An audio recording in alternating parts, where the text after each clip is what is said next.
Jina langu ni Robi Happiness, ni mratibu wa kampeni ya msaada wa kisheria Mama Samia ambayo imekuwa katika wilaya yetu ya Kisarawe kwa muda wa siku 9 kuanzia tarehe 25 Februari hadi tarehe 5 Machi. Na kampeni yetu katika wilaya ya Kisarawe imefanikiwa kutembea na kutoa elimu, ushauri na msaada wa kisheria katika vijiji 30 vilivyopo katika kata zetu 10.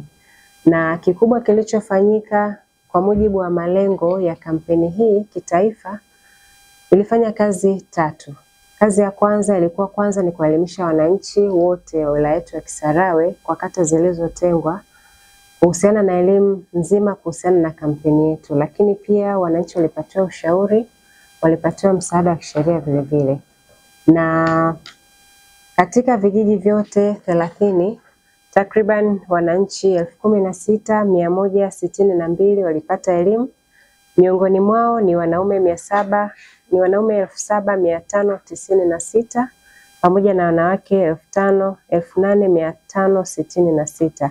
Kati ya idadi hiyo ilijumuisha pia makundi ya watu maalum wakiwemo wanafunzi wa shule, watoto, wazee, makundi ya bodaboda, wazazi wa wanafunzi pamoja na makundi ambayo yako katika jamii zetu.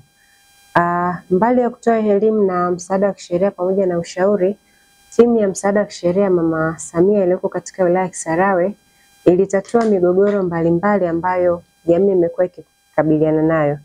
Kati ya migogoro ambayo imeshughulikiwa na kufanyiwa kazi ni pamoja na migogoro 29 ambayo ilitatuliwa yote kwa ukamilifu, na migogoro 48 imepokelewa na bado inaendelea kushughulikiwa. Na hivyo kwa ujumla tulipokea migogoro zaidi ya 87.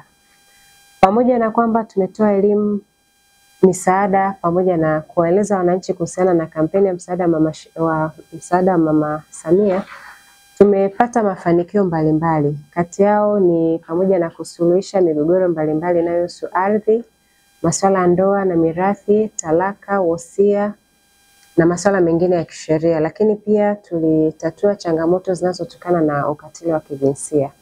Pamoja na kwamba tulipata mafanikio mbalimbali, tulikutana na changamoto ambazo tumezitolea mapendekezo, na changamoto kubwa ilikuwa ni kwenye mwitikio wa wananchi katika elimu hii ya kampeni.